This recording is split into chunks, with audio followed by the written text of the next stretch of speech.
Murder? Mayhem? Mormons? Why not? You know me and my favorite subject, but let's make it a little dicier. Literally. I found another Exmo, and we are together collaborating to make Bloody Tales just for you. Blood Atonement, a new series from Unfiltered Rise and Hellfire Agency, where we take you down that murderous path. You're not going to want to miss it. We'll see you there. Ladies and gentlemen.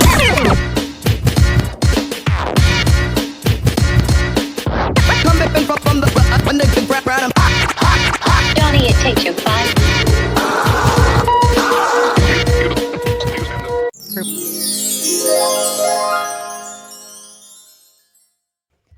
Hello, everyone, and welcome to another episode of the Unfiltered Rise with me, Heidi Love. And today I have a guest that might look familiar because I was on her show and now I've asked her to come on mine. Amy Lane, how you doing today? I'm doing well. Heidi, how are you? Doing good. We've been talking about busyness and all the fun things in the podcast world. And this is one of the things I'm super interested in because I just feel like the occult ultimately is the answers that the Christians kind of have to know. It all pans in, right? Mm-hmm. Everything pours into another. So today Yeah. we're going to learn about Kenneth Anger from you. And so I'm going to give you the floor. So I'm going to start by reading a couple quotes by Kenneth Anger just to give you kind of an idea of what he was about. So the first one is, I've always considered movies evil. The day cinema was invented was a black day for mankind. Wow. So, yeah. So he's pretty upfront about everything, actually, for such an early time period. For a cult, he's not being occultic. He's putting it out there. And for the audience, who was Kenneth Anger? Just in case they don't know. Okay, so he was born in 1927 in Los Angeles, and he was kind of in Hollywood as a kid because he claims he was on A Midsummer Night's Dream, and his grandmother worked for Valentino. So he kind of started very young. At age 10, he started making films. Wow. He made short experimental films, so it wasn't mainstream films. It was very underground kind of stuff. And he was gay, so that kind of formed a lot of his films and his themes, especially when you get into the biker stuff, which is really ties into the Hells Angels, ties into Altamont, ties into the end of the peaceful, quote-unquote, Laurel Canyon 60s, and the more darker side kind of emits. And we have this connection with Anger and Bobby Beausoleil and Charles Manson. So basically, he kind of tied to so many different people. Wow. All at once. And he lived to be very old. He died last year, right after I finished my podcast, actually. And he died. Oh, man. You're like, no, not yet. Yeah, and he died at age 96, which backwards is 69, which is cancer. And we've had all these, King getting cancer, Toby Keith. And cancer is kind of it's the keystone to the Freemasonic archway. So I thought that was very interesting when I saw the 96. They're very into their gematria. Very. Even to the point where they'll make babies come on certain days and the whole 9 yards.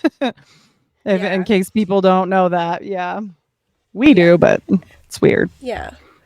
And so Kenneth Anger was a member of Ordo Templar Orientis. Very open about it.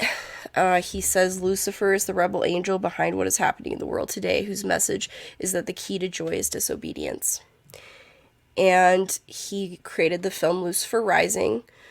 And he says that Lucifer Rising was a celebration from his place in Christian belief as a fallen angel to his pantheistic role as a bringer of light. I like to express my beliefs through cinema. After all, movies can be the equivalent of mantras. They cause you to lose track of time and to become disoriented, because magical things can happen. Movies can also be evil, although my definition of evil is not everybody else's. Evil is being involved in the glamour and charm of material experiences. Glamour in the old Gaelic sense, enchantment, rather the look of things, rather than the soul of things. So, really, edgy, controversial for the time. Constantly getting into obscenity charges for his work. So I'll talk about that. So I guess I can talk about his life first and then talk about the more magical kind of elements of his work, so you guys kind of know a little bit more. So I thought it was really interesting with dates, like 1966, 1967 being this kind of portal way where the agenda really took hold and kind of the key marker of where the Dark Ones planned their agenda to manifest into our reality. We also get the date of 1927 when Kenneth Anger was born, and 1947 when Aleister Crowley, his mentor, died. So 1947 was also the year that the Black Dahlia murder happened, and Kenneth Anger ties into a lot of the people involved with, I believe, the Black Dahlia murder, at least in the ritualistic, artistic, surrealistic sense. So Kenneth Anger borrows so much of his filmmaking technique from the surrealists. So the surrealists were Salvador Dali, John Cocteau, Maya Deren, Man Ray, and they basically did really grotesque, surreal crap that people just thought was off-putting, but it actually had a much darker meaning behind it. So, All right. Spreading a message sometimes is just looking upon it, right? yeah. Little do people know. Yes. Yeah. So, I'll just kind of go through his young adult life. So, he was very interested. He was in a Christian family, and he rejected Christianity when he was pretty young, kind of like Kinsey. And he really liked James Fraser, The Golden Bow, Alpheus Levi, and The Wizard of Oz. And The Wizard of Oz has a lot of Rosicrucianism elements to it. He converted to Thelema after Curtis Harrington, who was on the Creative Film Association with him, introduced him to Crowley. And then Curtis Harrington appears in his film Lucifer Rising later on. His real name was Kenneth Engelmeyer. I think I'd change it too.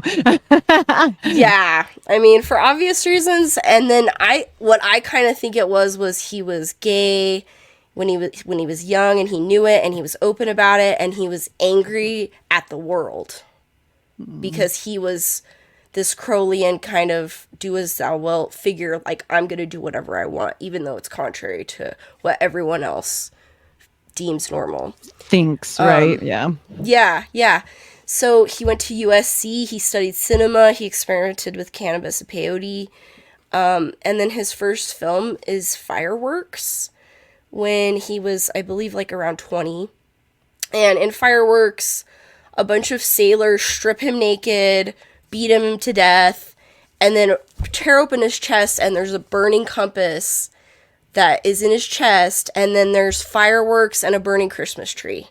So again and again and again in his films, we see fireworks, we see flames, we see lightning bolts.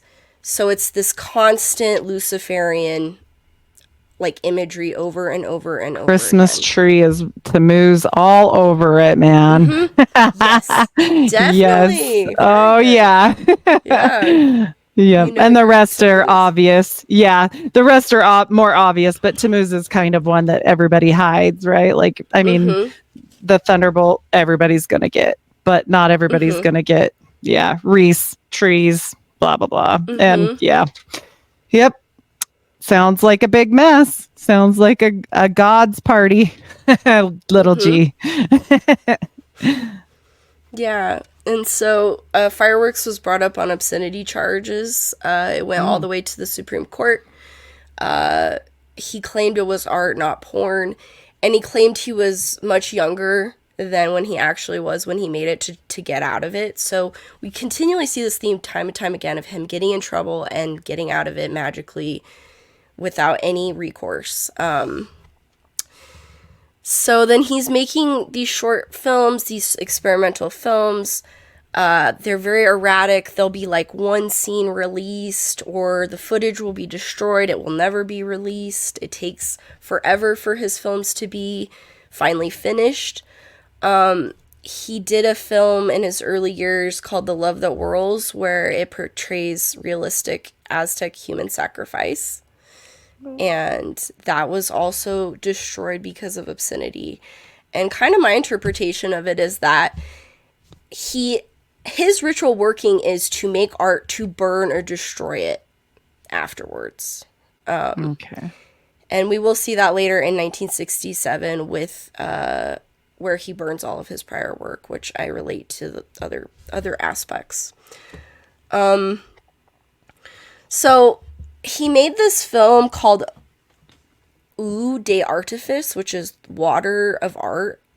And that's an analogy to this priest that got off on golden showers and liked to have sex with goats. And he basically stated that he was perverted because he liked to have sex with goats. And then in Lucifer Rising, we see a Pan having sex with the goat before we see an adept taking down a picture of Crowley and having a text. So that relates to Agapon, the myth of the goat god, which fought Typhon, the crocodile, which represented Osiris's penis. And that was the part that Isis could not find. And so Agapon is like Capricorn, where one part under the water is fish and the other part above is goat. And the fool standing on the crocodile in Crowley's Thoth deck means new beginning, which in the Kabbalah is Kether. But the crocodile can also be represented as the lowest Sephiroth, which is Malkuth. So it's like Crowley saying Lucifer is the beginning and the end to all of human existence, which is really, really creepy. Goes right into the Ouroboros. Yeah, he's making sure, right? Like all people need to know their symbolism, which is why I wanted to have you on so badly, because I think you know this really well. I appreciate all of your work that's gone into this, even just your bubble map. I was like, okay, this is going to be great. I was like, oh yeah. So I appreciate your work. Yeah, I like how you call it a bubble map, because I call it a mind map, and I think bubble map just sounds cooler. Yes, both things. You guys ought to have seen this. It was like everywhere. It didn't have Disneyland that I saw, but it could have. It was good. Sure. Yes. Yeah, I just did I just started the one for the FLDS yesterday, and it's... Oh boy. You're going to need like 4-point poster boards, which for people that really research into things, and I think Amy knows how I am with research. I know how she is. Like it's got to be a passion or you wouldn't do it. You just wouldn't put that much effort, and this stuff is important. I mean, people can say this is a bunch of stupid nonsense, but here's the thing. Why does he matter, right? Why does Kenneth Anger even matter? Why does Crowley matter? Why does anyone matter? Because they believe it. And if they believe it, you have to know what they believe to fight back, or you're just fighting what you have no idea what's going on. You really don't. And then everybody gets tricked all the time. And that's what I'm trying to end. So for people watching this that are of the Christian community, like, we're not just doing this because this is fascinating. Like it is though, but like also there's a purpose. So my kudos to you and your hard work. Yeah. Sorry for the lag. You have to understand that your enemy to defeat them. If you don't understand them, and you can't drive yourself crazy with it. You can't stay up at all night doing research, you know, dusk till dawn. But at the same time, like you said, just getting the truth and the word out there is so important, because there are a lot of people that aren't aware of this occult nature to reality, the way it has operated in a deceptive And there wouldn't manner. be the saying, know thy enemy. This is what we're doing. And we don't also want people to have to go study into this unless you're kind of called, because it's not the most comfortable study. So Right. that's why we do this kind of thing where we can give you the spreadsheet and say, here you go. So, yeah.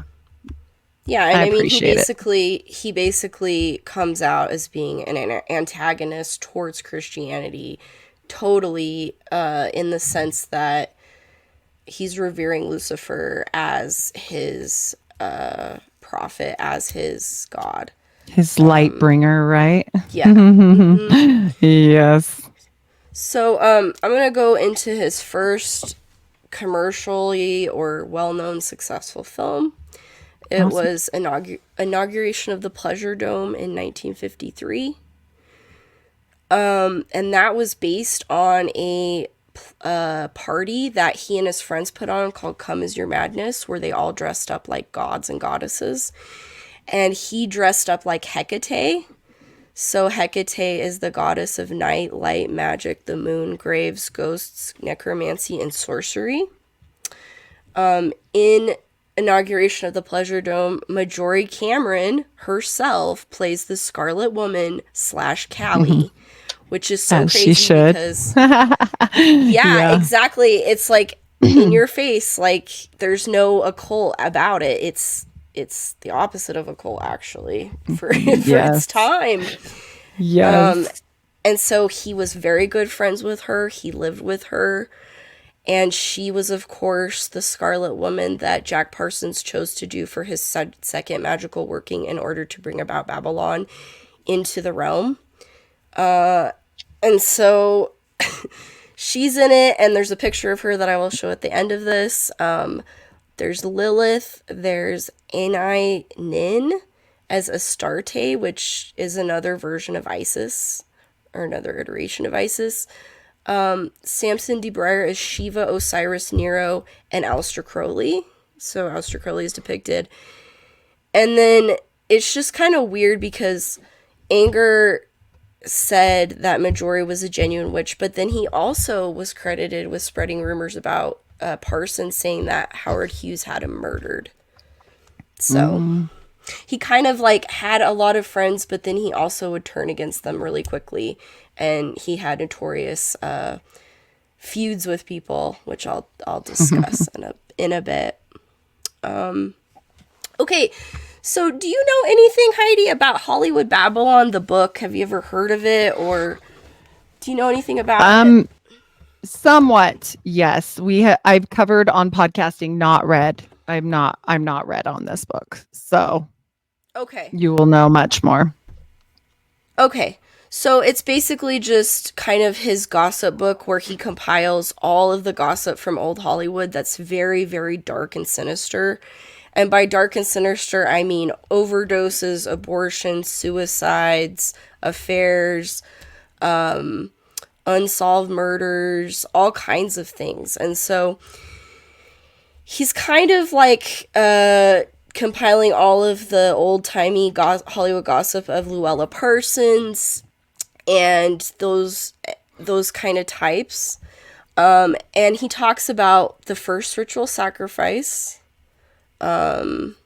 He talks about celebrities dying of overdoses, and this one guy who was 20 being locked in a cell for 10 years and dying of heroin, which is so sad. And then Fatty Arbuckle infamously murdered this woman by putting a bottle into her vagina, and it broke her insides. Oof. And she died, and he went to trial for it 3 times, got off. So he talked about that. He talks about Charlie Chaplin basically grooming I know a that girl one.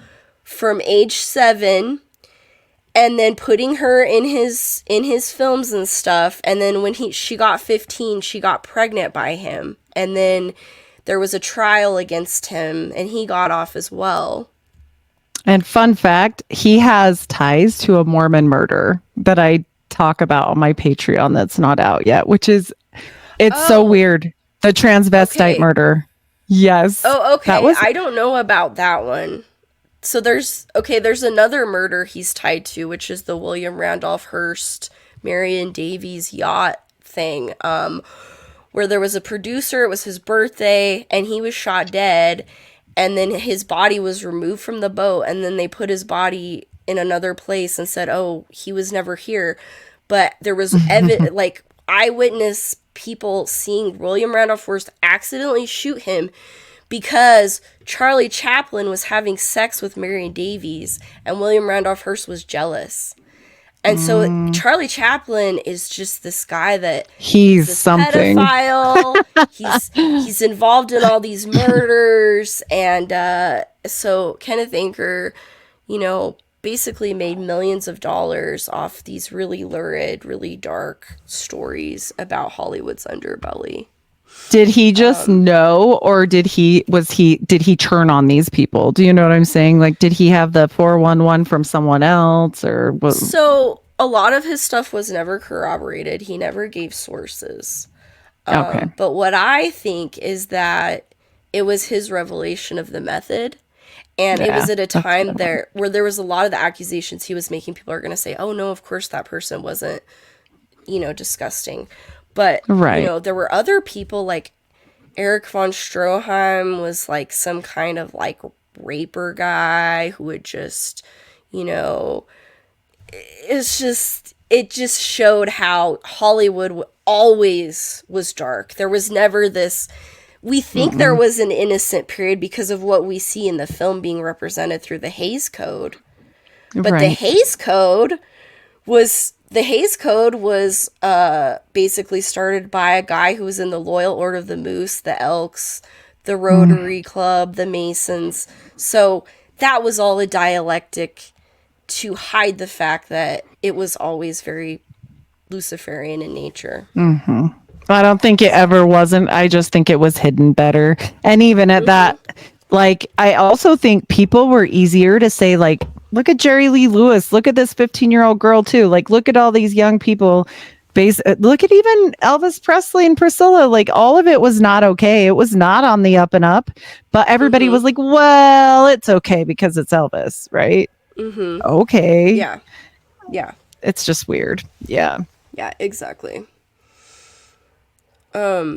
So I'm gonna talk now. We're kind of at the time where it's the early to mid 1960s. 1961, Kenneth Anger has left Europe where he was hanging out with John Cocteau, who was a surrealist, and he's now living with Marjorie Cameron.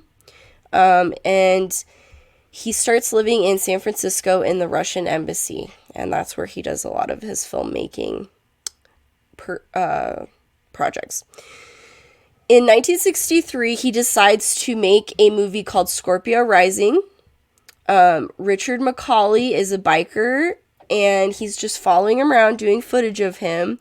His alias is Scorpio, and these guys are desecrating a derelict church. And so that's where he kind of bases the whole movie around these guys.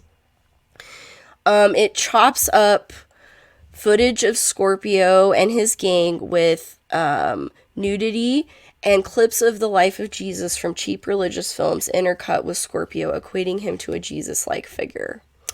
At the very end, there's a bike crash, and it's not certain whether the actor in it died or not. So it's kind of thought it could be the first snuff film. And it's interesting because Scorpio is the sign of death. So, yeah.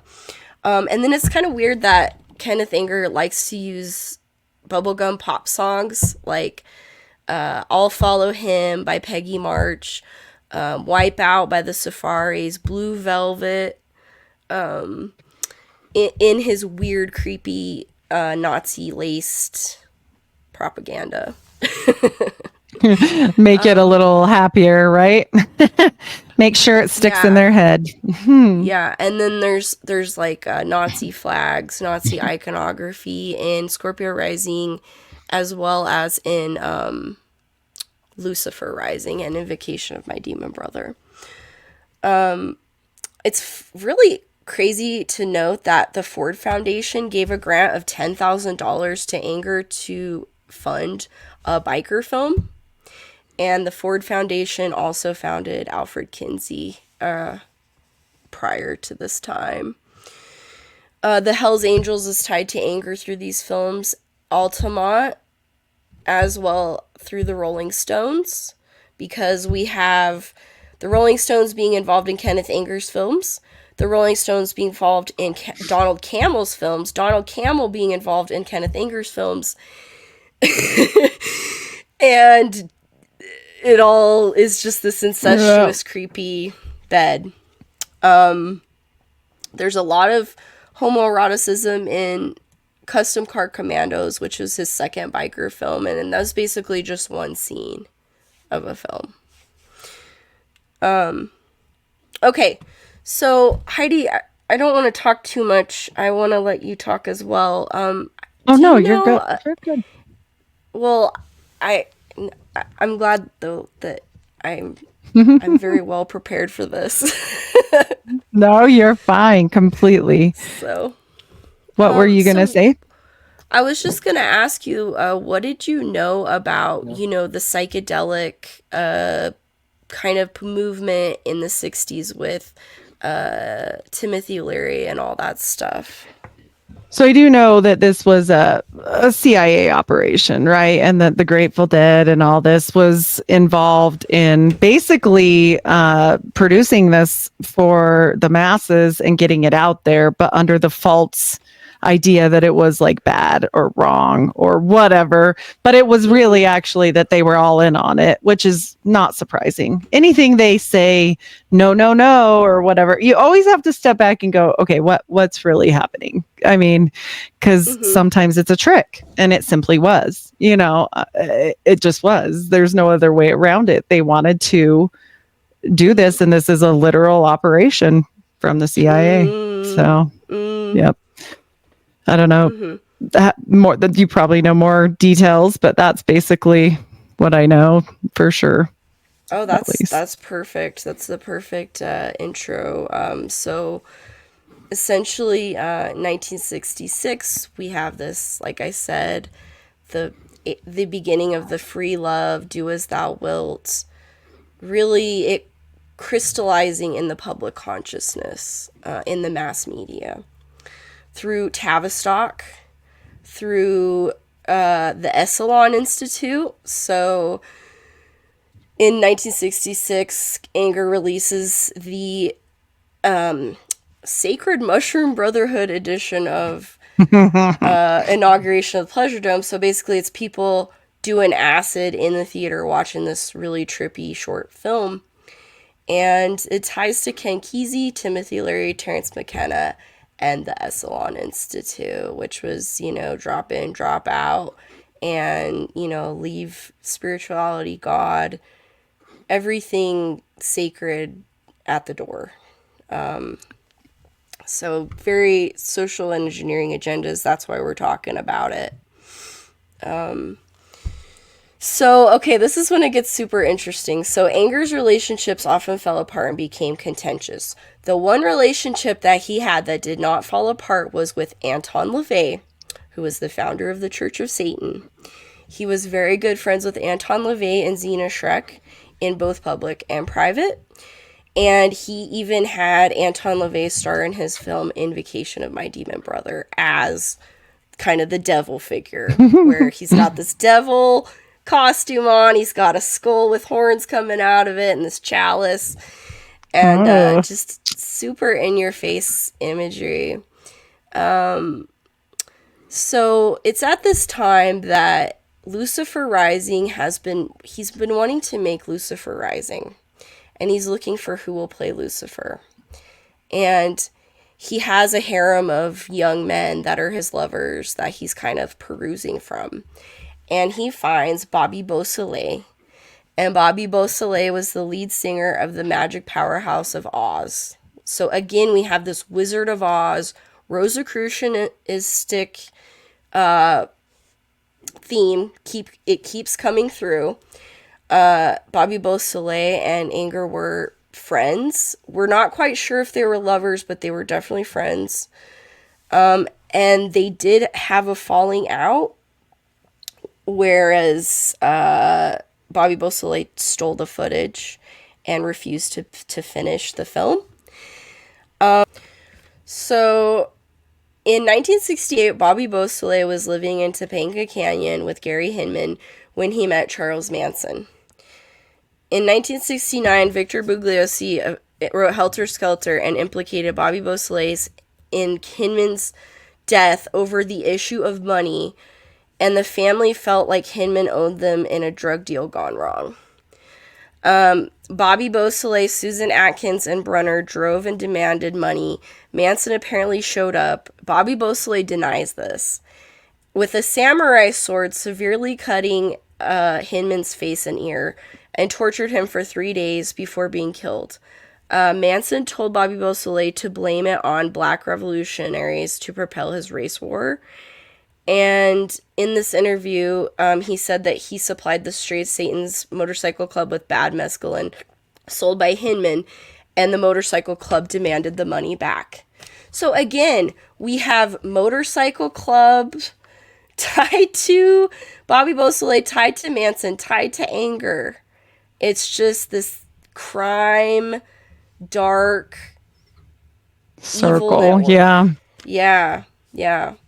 So then Bobby Beausoleil ends up going to prison. So then Invocation of My Demon Brother is released with Beausoleil, Mick Jagger, Keith Richards, Anton LaVey, and Kenneth Anger. Jagger composes the music, and it has thelemic overtones and becomes a midnight movie cult. So we have this really strong connection with Anger and the Rolling Stones. And I'll talk about Donald Cammell at the end a little bit, and the Rolling Stones and Altamont. So it's 1970 at this time, and Lucifer Rising has still never been released, so he's really wanting to get it released and attempts a second attempt. At this point, Marianne Faithfull and Mick Jagger have pulled out. So guess who funds his film? Oh boy, Bobby. The British Film National. Well, again, it's like these high rollers. The British Film National Finance Corporation. So, in the British press, people are really pissed off about it. They're like, why would you do that? Yeah. Why is our tax money funding this devil film, basically? Yeah, that would be weird. That would be weird. Yeah, and I mean, at this time, people were a lot more conservative, and so they didn't get it. And now, we get it now. We get why there was this pattern of people slowly kind of seeping up through the cracks. So he flew the cast to Germany and Egypt, and I thought that was interesting because that's where Aleister Crowley tried to cross the abyss. Yes. His magical working. So in Europe, Anger meets Jimmy Page. They form a friendship because Jimmy Page loves Crowley too. Anger comes to the Boleskine house where Crowley committed some of his most darkest acts. And they both apparently tried to exorcise a headless ghost. So that's as one does. That's a story that they say. And, if you guys don't know, this is the area where apparently the Loch Ness Monster is. And there's a lot of supernatural activity up there. Ley lines and so on and so forth. So, so again, things go sour. Paige's partner, Charlotte, throws Anger out. And then Anger holds a press conference later where he's like, oh, well, I'm going to put a curse on you, Jimmy Page. And Jimmy Page, after that, doesn't really have commercial success prior to when he was with Zeppelin at the height of his career. So that is kind of interesting to know. And that the house had like major issues after that. I think it's been like quote unquote haunted after they did this, right? Like as far as what I heard. And so, I mean, maybe he did. Maybe he did it. Who knows? Well, I think Crowley, invoked demons, and apparently he didn't seal a couple of the circles when he was there. So that was like, it was a problematic place. Definitely. So, yeah. So there's that. Then Anger plays himself in Lucifer Rising as well as Invocation as the Magus. And in Lucifer Rising, we see the unicursal hexagram, which is the sigil of Thelema. It's kind of flashes like this subliminal programming. And we'll show at the end the picture of the adept with Crowley, and it's super, super creepy. And then I just want to say 2 more things before I talk about the snuff. So he was really adamant about loving John Paul Getty Jr. He was like, he's my patron, and we're best friends. And whenever I was reading the Crazy Days and Nights blog, the Getty Institute is very infamously tied to child sex trafficking. So I just thought that was another creepy friendship that he had. For sure. I think he had a lot of them. I think he was pretty creepy connected, for sure. Yeah, and then so there were 2 people that for sure or 2 groups or people, whatever, that he did not like. The first being Andy Warhol. He hated Andy Warhol, and I think it was because he was more famous than him. And so he splashed paint on a place he used to live, and he was just like, oh, I hate this guy. And then, strangely enough, he really despised Scientology and Tom Cruise. And so before his death, he said that he was writing Hollywood Babylon 3 to expose Scientology, but that he could not release it due to pending litigation that would henceforth commence if he were to release it. And so perhaps his estate or whoever's in charge of it after his death may release it, but at the same time, like, from what I've seen of people that go against Scientology, it's pretty impossible. Right. So You can't breach the Scientology bridge. It's impenetrable, pretty much. Missing people. Yeah, weird. you know of Dana, right? Dana Duda. It's bad. Yeah, they seems they like get away they with go everything. after her a lot. Yeah. Mm-hmm. They get away with a lot in the name of religion. Mm-hmm. Protected. Yeah. Okay, so I'm gonna get into the most interesting parts about Anger, which is the snuff. So snuff is deaths or acted out deaths, as in the snuffing out of a candle. And there were claims that Hunter S. Thompson, was involved in snuff films underground. So it wasn't entirely out of the ordinary at this time. And in a 1965 interview with the Aspen City News, he claimed that he was interrogated for making a snuff film after he dropped off footage of a sadomasochistic beating at a drugstore. And guess what happened? His associate, Alfred Kinsey, Mr. Sadomasochistic Pedophile, whom I did a show with Sean McCann on Deborah Gets Red Pilled about, protected him and got him off So we have that connection, and then later we have Alfred Kinsey and Kenneth Anger meeting at the Abbey of Thelema.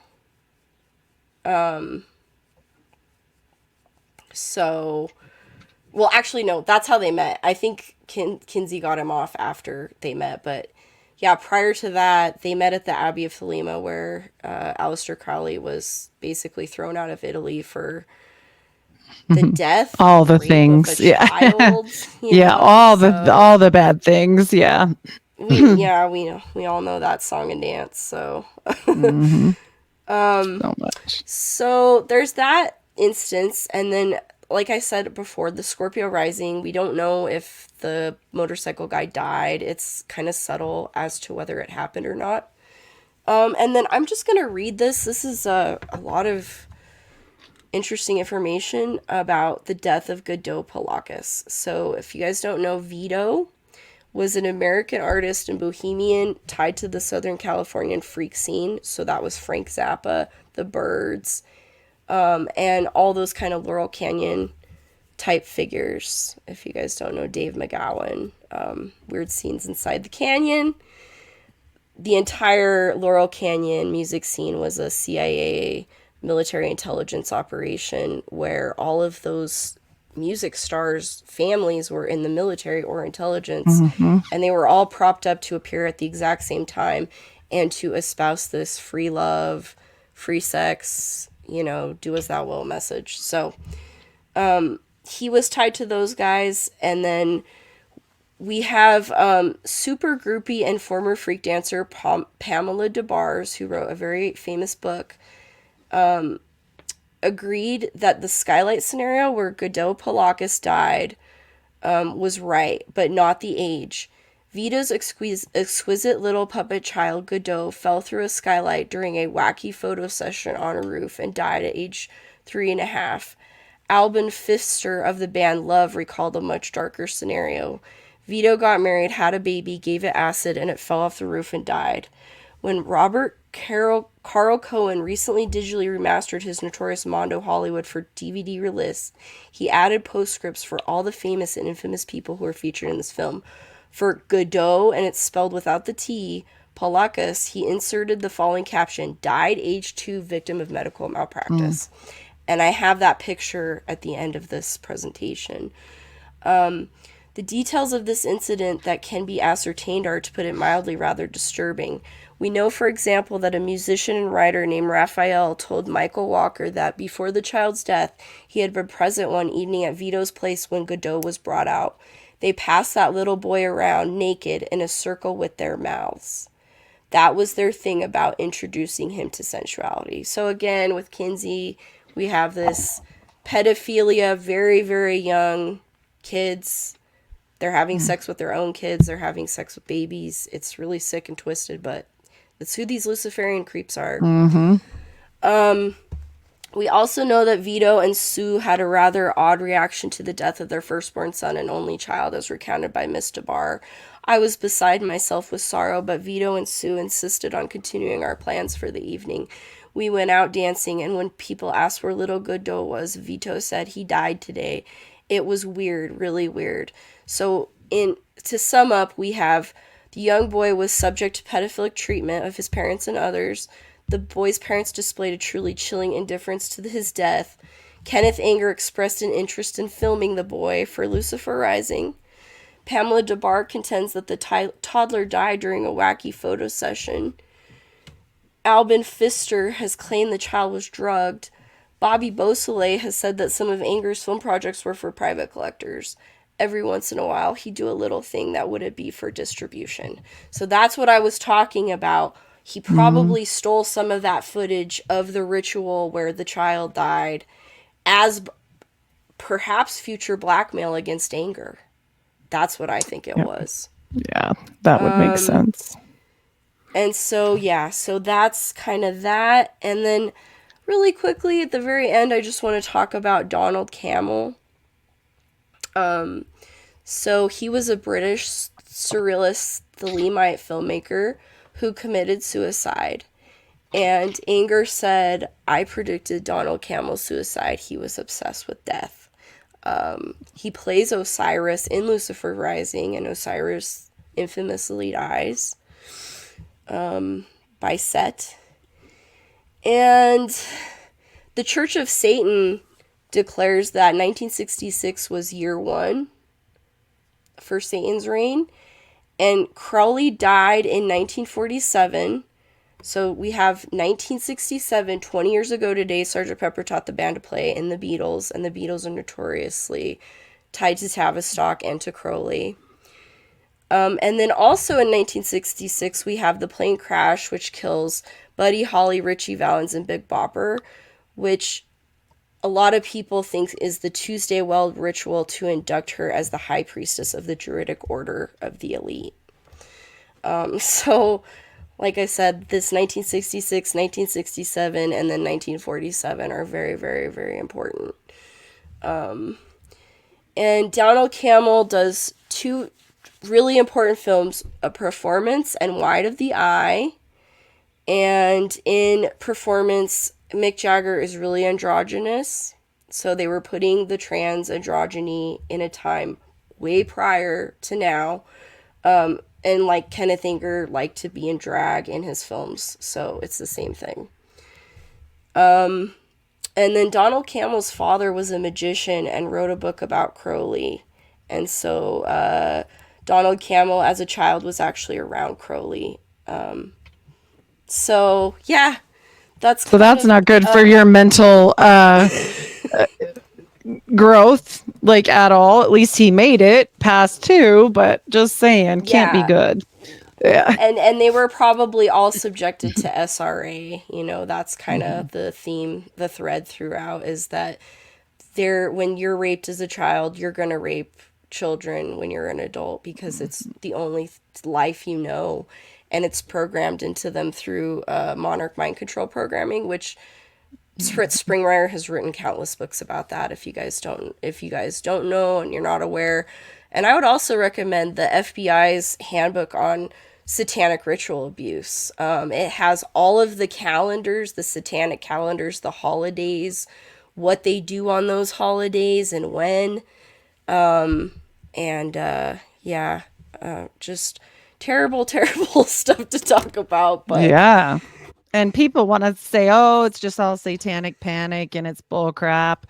Okay, then how come the FBI has all this on like files downloaded for all of these things? Like, then why does it matter? Because it's just satanic panic, right? It doesn't matter. Yeah, right. Exactly. Yeah. Satanic panic was a lot like the false memory syndrome in that or foundation, in that it implanted in the public mind, oh, that's just fantasy. There's no way that gobbledygook could ever happen. It's just a bunch of crazy right-wing people that don't know what they're talking about, and they're all paranoid. Well, actually, no, if you study the keys to wisdom and you have eyes to see and you see through the veil that's been placed upon us, then no, it's not entirely out of the realm of possibility that there are powers and principalities far beyond the normal person's understanding or awareness. Well, and JFK was talking about this when he got nailed. I mean, he gave that speech right before, and I mean, everybody wants to talk, oh, it was the aliens and this and that. No, I think he was trying to get out some sort of message there, and I don't think it was about the aliens. Aliens are demons to me, but that's a whole nother. For sure. Yeah. For sure. Yep. And I think he was trying. I'm not saying he was the best guy ever. I just think everybody has a limit to how much they will be involved in certain things. And maybe that really bothered him. Like, yeah, he was a womanizer. Yeah, he had other issues, but he was, raised a certain kind of way. And maybe he was trying to combat it. Who knows? We'll never know because he's gone. But he did give that speech about principalities. And I'm like, it was interesting. That always caught me. So in Hermeticism, in alchemy, in practical magic, correspondence is extremely important. And so, like we talked about the flames, the fireworks, the Christmas tree relating to Tammuz. So the themes that Kenneth Anger has are homoeroticism, violence, fire, Thelema, and specifically the Aeon of Horus. So he espouses ceremonial magic to the practice of film, and he equates making a movie to casting a spell, which when under Disney, under all the subliminal programming in all the movies and science fiction and fantasy that is in, the modern world all today, of them. Well, and look at the old, it's a fact, Look at the old openings with the mountain for the films, and it's Mount Hermon. Like, if you look it up, it really is. Like, there's something to everything they do, including the woman with the torch, and she's androgynous. Is she a woman? I don't know. Like, we know that it could be goddess worship, god worship, introduction to, like you're saying, just like Mick Jagger, like androgyny, all these things. It all does matter to them. We can all say it doesn't matter to us. Oh, that's stupid. It doesn't matter. Exactly. But they're programming our children. And they've been programming people for years. And if it didn't work, then it wouldn't have worked. We wouldn't have had the 60s like it was. Like, we wouldn't have had all this stuff. I bet they regret that one, though. I bet they regret opening so many people's eyes on that one. That's my thought. But because now there's people that are like my dad that was very cynical and very saw through it and like, hey, this is this and that's that, and they started connecting dots, and I don't think they thought enough people would catch on. I mean, but then there's the masses. I love what you said earlier about it doesn't matter if we believe it, they do, and they're the ones that kind of control the levers of reality in terms of their gematria, their quantum computing, the way they stack events and put their magic out there. So really quick, I want to talk about, Hollywood means magic wand, and Kenneth Anger has Lucifer actually tattooed on his chest, so that's how hardcore he was about it. And he characterized Thelema as a solar masculine religion and differentiated it from lunar feminine Wicca. And Thelema espouses an extreme transgression of the normal into utter taboo. It is the left-handed path, which is a syncretic fusion of the rituals of Western magic with the Eastern concepts of Kundalini. To do one's pleasure on earth with rituals specifically involving sexual practice, which were considered deviant or perverted. Spiritual development is actualized to be the liberation of the individual will of the subject above all else. The Aeon of Horus is when the individual will be freed from the oppression of the matriarchal and patriarchal aeons of Isis and Osiris, which is the 2-into-1 religion, the Hegelian dialectic. Lucifer Rising shows the ages of Isis and Osiris with the summoning of Lucifer as the climax.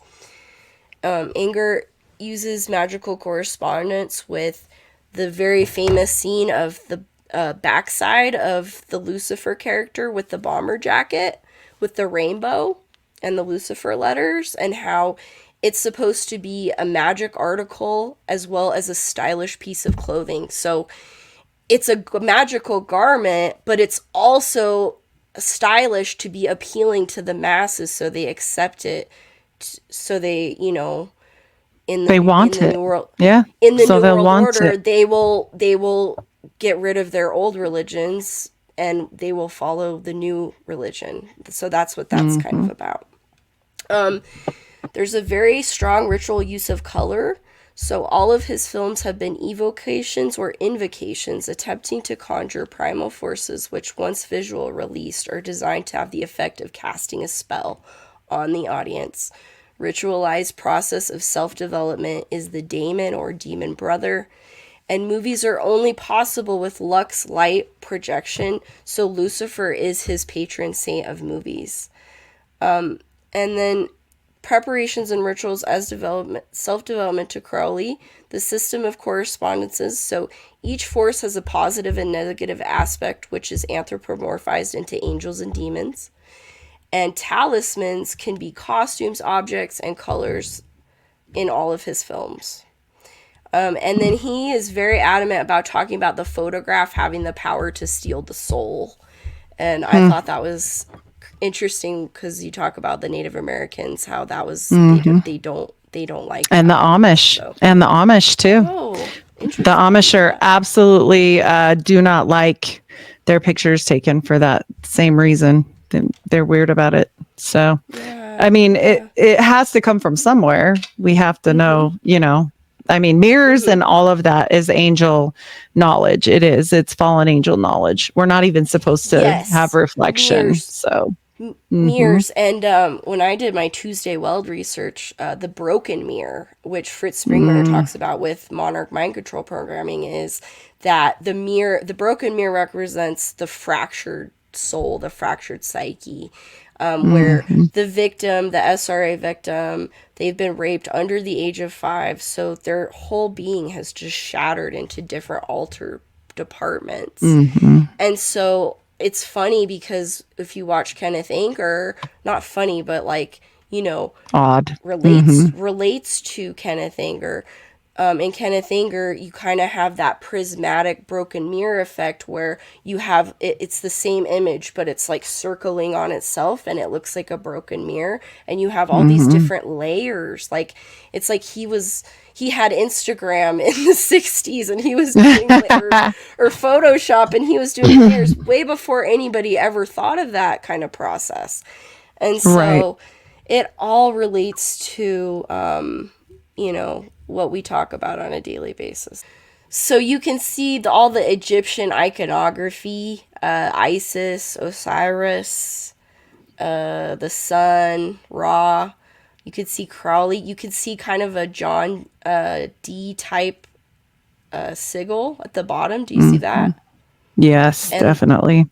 And then the Lucifer jacket, and then the magical circle with the T for Thelema. And it's super creepy in Lucifer Rising because he's dressed as the magician and he's in a magical circle, but the footage is sped up, so it's like he's running around it, and it's just kind of disturbing to watch. So these are some scenes from his films. Owls, always people. Yeah, Minerva. Yeah, and there's the Owl of Minerva and the Eye of Horus. Horus, yes. So this was the background that you had. Yeah. Which is the poster for, I don't know, I guess some kind of theater thing that he did. And then I thought this one was really interesting. It's very different. And it's got Bobby Beausoleil as Lucifer with the tower, like the Tower of Babel and the snakes. Definitely strange. And then again, another one, it says Lucifer Rising, A Love Vision by Kenneth Anger. It has the 666 at the bottom and the Eye of Horus. And the 2 pillars too, if you can see them. And the eagle, I can't remember what the eagle is, but it's also a part of it. That's why it's on Freemasonry stuff all the time. This is the promotional poster for Performance. So it's Mick Jagger in drag. Or not in drag, but like looking he looks like a girl. Yeah. Looking so effeminate. He looks like he has like Botox. He's got the DSL, right? Yeah. People know what that is, but yeah. Man. I don't know if I mentioned Anita Pallenberg too. She was in Camel and Anger's films. Wow. So that's Camel as Osiris with the green. Again, the green representing the crocodile, representing Typhon, and so on and so forth. That's Marjorie Cameron in Inauguration of the Pleasure Dome as the Scarlet Woman. Wow. So, and she has like super red hair and red lips, and she looks like a witch, like straight up super disturbing imagery. This is also from Lucifer Rising. He's got the circle, and he's got like the kind of headless person. Do you see? In his lap? And then the sigils on the wall everywhere. So Oh boy. okay, so this is Anton LaVey in Invocation of My Demon Brother with the skull and the horns, and just looking super sus. Crazy as ever. Yeah, crazy as ever. Oh my gosh. And he's got the like, the weird Fu Manchu mustache thing going. That's like the devil himself. Yeah, exactly. Yeah. Oh. This is at the Abbey of Thelema. These are the murals that Kenneth Anger restored. And then Kinsey came to see before he died. It's got a lot of weird eyeball symbolism. Have you seen New York Patriots eyeball series thing? His series? Yeah. Yeah. It's that very plays in depth. Definitely. There's so much occult symbolism about the eyeball that people aren't aware of. It's big. This is Kenneth Anger at the Abbey of Thelema with something that says "Do what thou wilt," mimicking the Ten Commandments on a stone. Nicely done. Oh, yeah. Yes. Yeah, it's like a palette, but yeah, I can definitely see the imagery. And this is Kinsey with Anger at the Abbey of Thelema for Life magazine. Life magazine is owned by the Luce Booth family, so they are Skull and Bones.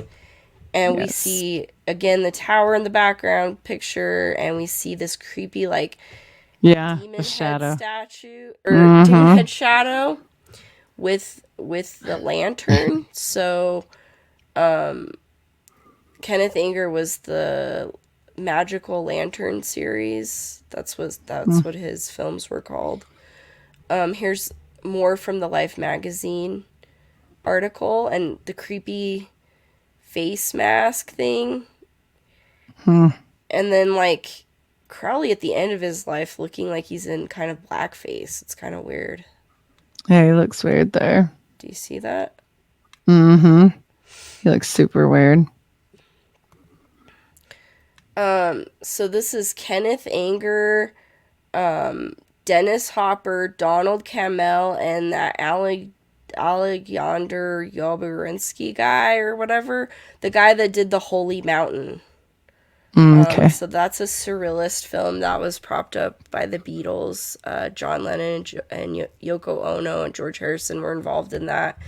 And it's super creepy. It's like, it shows like, it's like Christ, but it's like these chicken carcasses, and it's so disturbing. Like, and people have, banned it for obscenity reasons. So, that's all them together.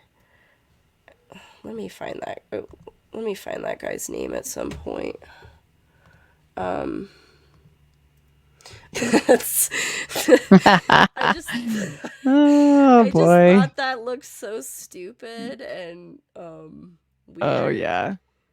His third eye is open right there, right? Yeah, it's like his third eye or something. There's like a devil figure on the side, and looks like he's coming out of somebody's vagina. Yeah, being reborn. Yep. Yep. And then this is the last photo. I think there's one. I don't think I have it on the desktop of the Crowley thing, but this is Godot. This is the boy that died due to the magical practices or the ritual practices of his parents and anger, perhaps. We'll never know for sure, but there is just... Oh, the final thing I forgot to mention is in 1967 in the Village Voice magazine, Kenneth Anger put a obituary about himself, Kenneth Anger, 1967, and then he burned all of his prior work. And so it seems like that was some kind of calling to this incident.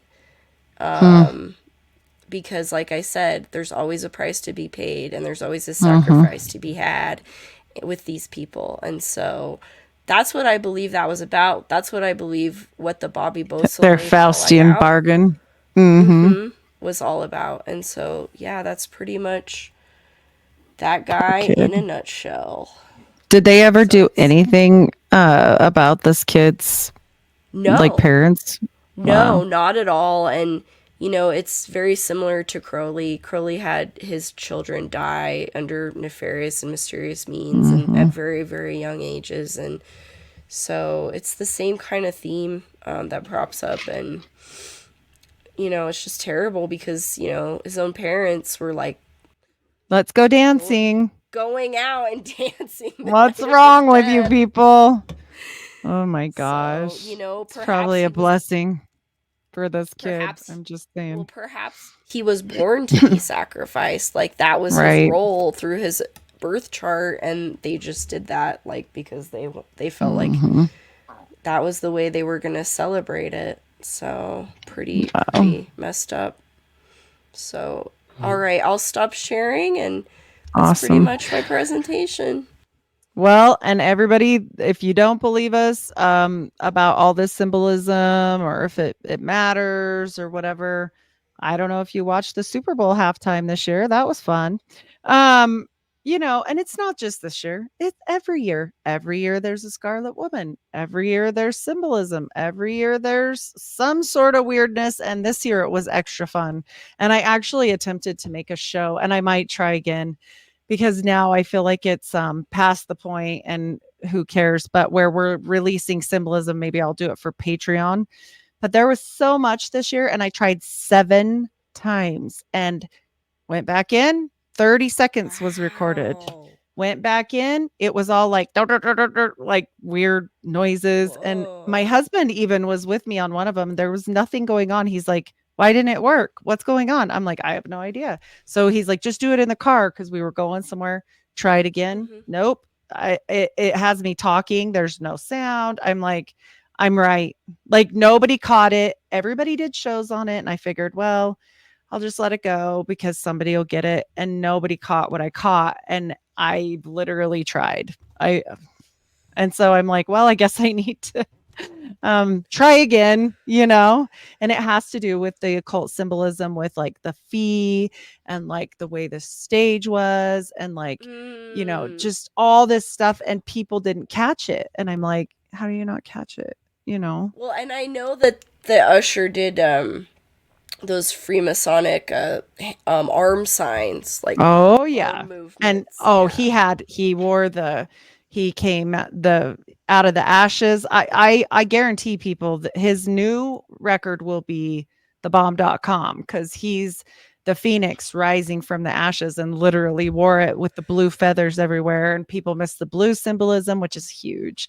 I'm like, this was like the people that break this stuff down. I'm like, how do you not talk about that? Like that's a big deal. But I mean, it is what it is. I'll try again. That's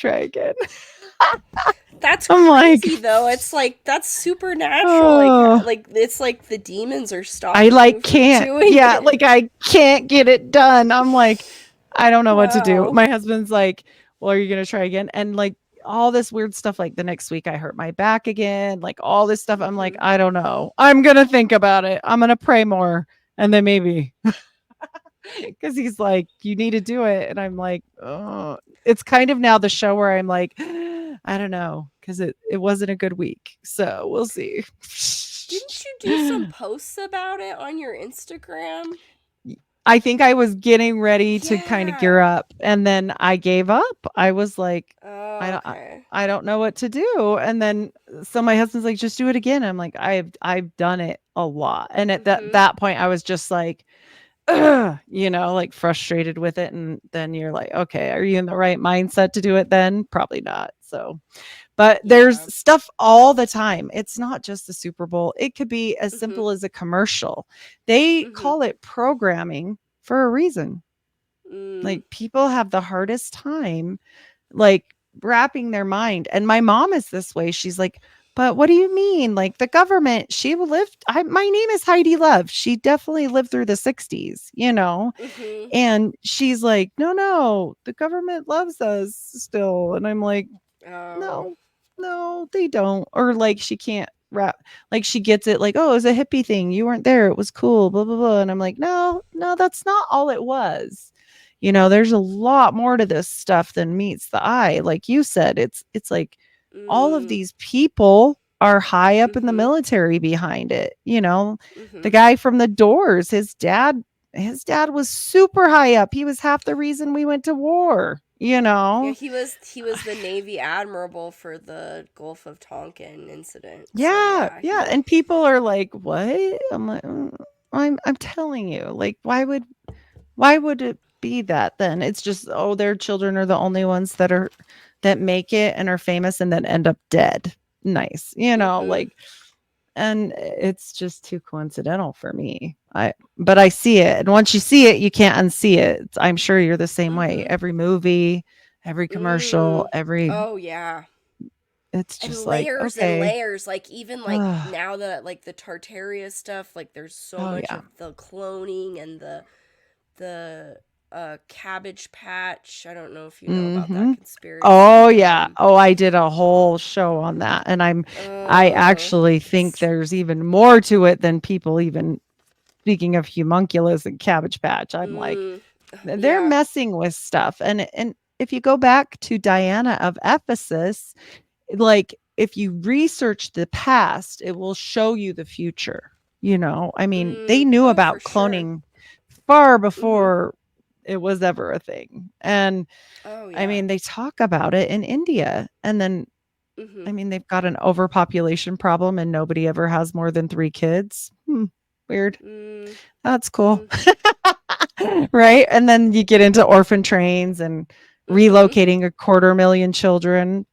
I was fine Mhm. about the orphan trains until there was 250,000 children, and then the Masons were the Mm. boss. And I'm like, "What? What did you Oh say?" yeah. Like, yeah. Yeah, like And one dude with the top hat in his hand with a right. hidden hand, and then Yes. there's like 100 kids. Like, well, how did why? Okay, first of all, why are there so many more kids than adults? Yes. That's your first Right. question. And why is there one adult hurting all these kids like the Pied Piper?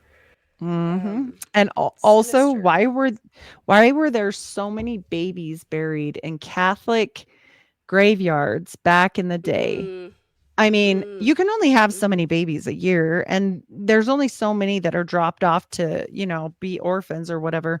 Like maybe mm-hmm, that was the ones that weren't not the right mixture, right? Because you could order babies through the mail, and that's just weird. Like, I mean, this is real. Like we're mm-hmm. not making this up. I don't know. It's Yeah, yeah, we the world's fairs, the infant incubators, oh and yeah. the Compa Chicros, the babies for sale, and Yes. just there's Even the so Native much. Americans that speak about the deities coming down and the indigo children, like it goes crazy Mm, bananas. Like I went really far deep on it. And guess what? If Trump wins, which I am non-political and I also think Biden sucks, so we're screwed either way. But Trump is going to bring back the World's Fair in 2026. And I was what like, "What?" My brain is almost that for real? exploded. No, it's real. Whoa! He's Oh, talking about that's it because of crazy. America's birthday and that we need to have a celebration. I'm releasing an episode with The Great Deception on this because that's his thing. Interesting. And Wow. I mean, we went over the article and there's not a lot because it's like a blip. And I found it and I was like, wait, blip back. Like, I need that. And I thought, well, that's weird. And so we did a show on it with what we have, but also like we're going to have a great deception and it will be ushered in. Okay. The Mm, great deception will be ushered in by peace and mhm, prosperity. And if we have a World's Fair here and we have all these people coming in to save our mm, economy, what are we going to need intact? Well, digital mhm, money. That's for sure, mm, because mhm. of the translation on the money situation. Like it's going to need to be a one money because now we have world's people coming in plus all the immigrants. It's a lot. And anybody that thinks like Trump or Biden or anybody's their savior, you better check yourself. It isn't any of them. Yeah, Like, I get know a Bible. My my mom husband, he is loves like Trump. my mom is like based, but she's like, "Oh, Trump's gonna save us," and I'm like, "Mom, he is like No. a slippery fish, and I would not trust him as Yes. far as you could throw him." So, And his I just 17-year-old son's 6'7". Neph- Sorry. Nephilim, Nephilim. Nephilim. Yes. This is a Donald Camel quote about anger. So it's just kind of creepy. The performance of magic is an extremely difficult thing. Magical processes are hardly ever achieved, and we have very little experience of it in the outside the or of it outside the tribal cultures that manage it. It functions in those countries in a pragmatic, material way, which is what magic is, the raising of demons for the purpose of performing in the physical world in the interest of the magician, who is ideally a benevolent person wanting to use the forces for what he conceives to be proper ends for all mankind. The interface of black and white magic is simply the difference in using powers on hand that are neither good nor bad, but that have both faces. The demonic face of a spirit, as it is much part of it, as its angelic face. Kenneth Anger is better qualified to discuss the specific relation between magic as we know it culturally, historically, and pragmatically, which is to say, performing it through a vehicle that, of all the vehicles we have invented to influence other men's minds and communicate, is logically the most powerful, the moving picture with its attendant sound. So, film as a magical act. And that Mhm. is Kenneth Anger, totality, mic drop. Well, and anytime you look at things that come into the eye, go back to that New York Patriot. Shout out New York Patriot on his eye Mm-hmm. series, and I'll tell you, you guys, like it's important. It really is. And all of it is just, I mean, every piece of the body they utilize. Like that picture you Mm-hmm. had of Crowley, what is it? You know, I mean, it's a representation of, you know, pieces of body parts, we'll put it that way. But Mm-hmm. it's all meaning to them. Like we said, Mm-hmm. it doesn't matter Mm-hmm. if you think it's hokey or stupid or whatever, that's great. But you should probably know your enemy, because if we Yes, don't, we're indeed. going to be deceived. Yeah. Mm-hmm. And on that, Indeed. Amy Lane, you did great. You dropped the mic for sure. Where can everybody find you? Let them know. So I'm primarily on DLive. So dlive.tv/Amy_Lane. And I stream about conspiracies and Tartaria. We've been doing movies recently since DLive's kind of relaxed their rules. We can stream movies. We don't get copyright. So that's been really fun. Awesome. We've been doing some Neil Breen and then I'm also on YouTube, Amy Lane, and if you put Mudflood, I'll come right up. So Amy Lane Awesome. Mudflood in the search bar. So check out her work. She does some great research, and I appreciate you coming on today. A lot. Thank you so Heidi, much. again. I Yes. appreciate you so much. Thank you. Much love. Thanks again for all your hard work. You as well. You're awesome. Aw, thank you. You also. We women gotta keep in it. There's not many of us. Yeah.